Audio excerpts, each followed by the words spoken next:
Hi hello ನಮಸ್ಕಾರ friend. ಇವತ್ತು ನಾನು ಬದ್ನಿಕಾಯಿ ಚಟ್ನಿ ಮಾಡೋದನ್ನು ನಿಮ್ಮ ಜೊತೆ ಶೇರ್ ಮಾಡ್ಕೊತೀನಿ ನೋಡ್ರಿ. ಇವು 4 ಬದ್ನಿಕಾಯಿ ಅವ ರೀ. ಹಂಚಿನ ಮೇಲೆ ಹುರಿಲತ್ತಿ ನೋಡ್ರಿ ಅವಕ್ಕೆ. ಅದ್ರ ಜೊತೆ ಟೊಮೊಟೊ, ಹಸಿ ಮೆಣಸಿನಕಾಯಿ ಮತ್ತು ಬದ್ನಿಕಾಯಿ ಇವೆಲ್ಲ ಚಂದ ಹುರಿಬೇಕು ರೀ. ಬದ್ನಿಕಾಯಿ ಚಂದ ಸುಡ್ಬೇಕು ರೀ. ಫುಲ್ ಬಣ್ಣ ಚೇಂಜ್ ಆಗ್ಬೇಕು ರೀ. ಅದ್ರದ್ದು ಅಷ್ಟುಕನ ಸುಡ್ಬೇಕು ರೀ. ಇವು ಚಂದ ಹಂಚಿನ ಮೇಲೆ ಫ್ರೈ ಮಾಡ್ಕೊಳತ್ತಿ ನೋಡ್ರಿ. ಹೊಸ ಮಿಕ್ಸ್ ಮಾಡ್ಕೊಂಡು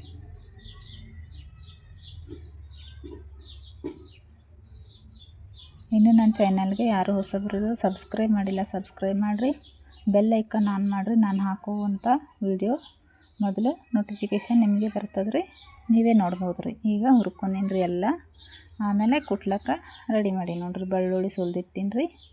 ಒಂದು ಸ್ವಲ್ಪ ಕರಿಬೇವು ಎಲ್ಲ ಹಾಕಿ ಒಳಗೆ ಬದ್ನಿಕಾಯಿ ಹಾಕ್ಲತ್ತಿ ನೋಡಿರಿ. ಕಲ್ಗೆಲ್ಲ ಕುಟ್ಲತ್ತೀನಿ ನೋಡ್ರಿ. ಕಡಬತ್ ಕಲ್ಲಿನ ಈ ಥರ ಕಲರ್ ಬರ್ಬೇಕು ನೋಡ್ರಿ. ಬದ್ನಿಕಾಯಿಗೆ ಫುಲ್ ಕಲರ್ ಚೇಂಜ್ ಆಗ್ಯಾವ ನೋಡ್ರಿ. ಅವೆಲ್ಲ ಹಿಂದಿರೋದೆಲ್ಲ ಕುಟ್ಟಿದ ಮೇಲೆ ತೆಗಿತೀನಿ ರೀ. ಕಡ್ಡಿ ಥರ ಆಗ್ತದೆ ರೀ. ಆವಾಗ ತೆಗೆದು ಬಿಡ್ತೀನಿ ರೀ. ಅದು ಚಂದ ಕುಟ್ಕೋತೀನಿ ನೋಡ್ರಿ. ಬದ್ನಿಕಾಯಿ ತೋಲೇನು ನುಣ್ಣ ಕುಟ್ಕೋಬಿಡ್ದ್ರಿ. ಒಂದು ಸ್ವಲ್ಪ ತರಿನೇ ಇರ್ಬೇಕು ರೀ. ಅಂದ್ರೆ ಚಂದ ಆಗ್ತದೆ ರೀ ಚಟ್ನಿ.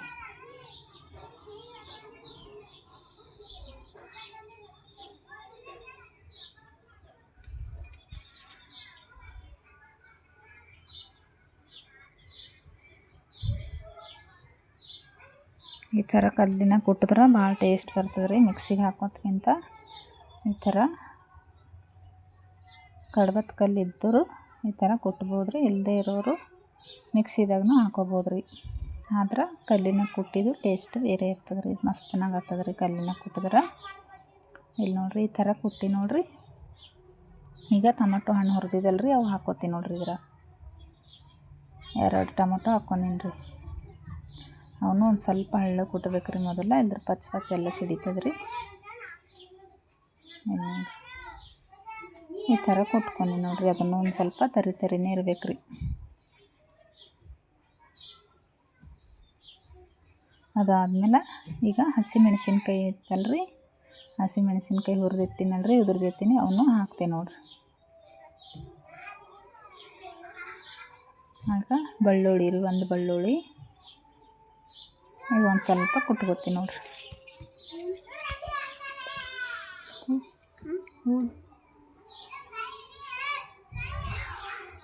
ಈ ಥರ ಕುಟ್ಕೊಂಡು ಎಲ್ಲ ತರಿಯಾಗಿ ಕುಟ್ಕೊಂಡಿ ನೋಡಿರಿ.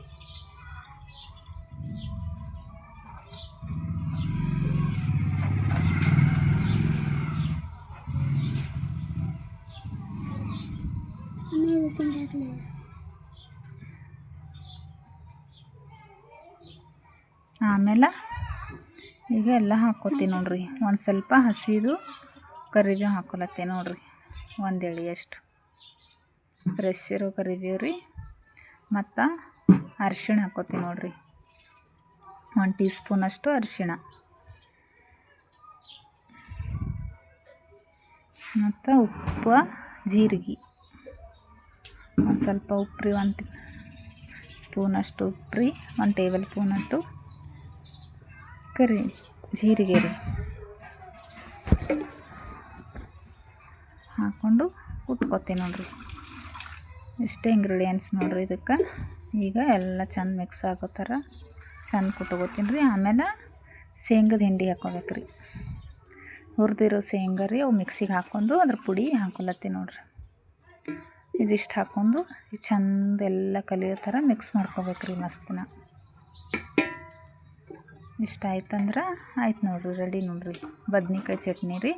ಇದ್ರ ಜೊತೆ ಜೋಳದ ರೊಟ್ಟಿ ಜೊತೆ ಮಸ್ತಿನಾಗ ಹತ್ತದ ರೀ. ಅನ್ನ ಜೊತೆನೂ ಸೈಡ್ ಡಿಶ್ ಆಗಿ ಮಸ್ತ್ ಕಾಂಬಿನೇಷನ್ ಆದ್ರಿ ಇದು.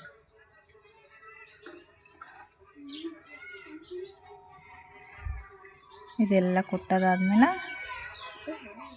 ಒಗ್ಗರಣೆ ಹಾಕ್ಕೋತೀನಿ ರೀ. ಒಗ್ಗರಣೆದು ತೋರಿಸ್ತೀನಿ ನೋಡಿರಿ.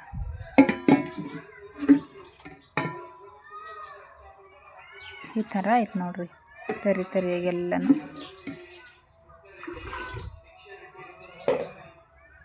ಈಗ ತೆಗಿತೀನಿ ನೋಡಿರಿ. ತೆಗೆದು ಆಮೇಲೆ ಒಗ್ಗರಣೆ ರೆಡಿ ಮಾಡ್ಲತ್ತೀನಿ ನೋಡಿರಿ. ಎಣ್ಣೆ ಹಾಕ್ಕೊಂಡು ಒಂದು ಸ್ವಲ್ಪ ಸಾಸಿವೆ ಮತ್ತು ಒಂದು ಸ್ವಲ್ಪ ಕರಿಬೇವು ಎಲ್ಲ ಚಂದ ಚಟ್ಪಟ ಅನ್ನೋ ತನಕ ಬಿಡ್ಬೇಕು ರೀ. ಆಮೇಲೆ ಇದು ಕುಟ್ಟಿಟ್ಟಿದ್ದಲ್ರಿ ಚಟ್ನಿ, ಆ ಚಟ್ನಿ ಇದ್ರಾಗ ಹಾಕ್ಕೊತೀನಿ ನೋಡಿರಿ.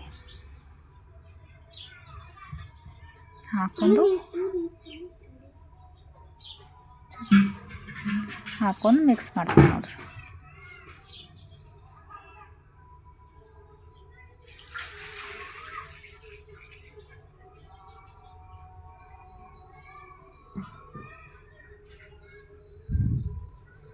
ಎಲ್ಲ ಮಸ್ತನ ಮಿಕ್ಸ್ ಆಯ್ತಂದ್ರೆ ಚಟ್ನಿ ರೆಡಿ ನೋಡಿರಿ.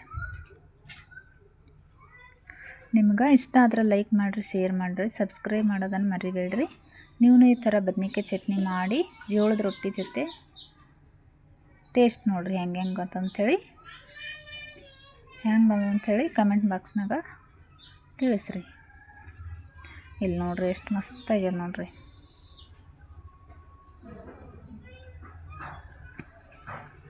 ಬದ್ನಿಕಾಯಿ ಪಲ್ಯಕ್ಕಿಂತ ಚಟ್ನಿನೇ ಭಾಳ ಮಸ್ತ್ ಆಗ್ತದೆ ರೀ. ಇದ್ರ ಟೇಸ್ಟು ಭಾಳ ಚಂದ ಇರ್ತದೆ ರೀ. ನೀವು ಜೋಳದ ರೊಟ್ಟಿ ಬಿಸಿ ಬಿಸಿ ಜೋಳದ ರೊಟ್ಟಿ ಸರಿ ಹಚ್ಕೊಂಡು ತಿಂದ್ರೆ ಭಾಳ ಮಸ್ತ್ ಆಗ್ತದೆ ರೀ ಇದು. ಇಲ್ಲಿ ನೋಡಿರಿ ಕಲರ್ನು ಮಸ್ತನ ಬಂದದ ನೋಡಿರಿ. ಈ ಥರ ಮಾಡಿ ನೋಡಿರಿ ನೀವು.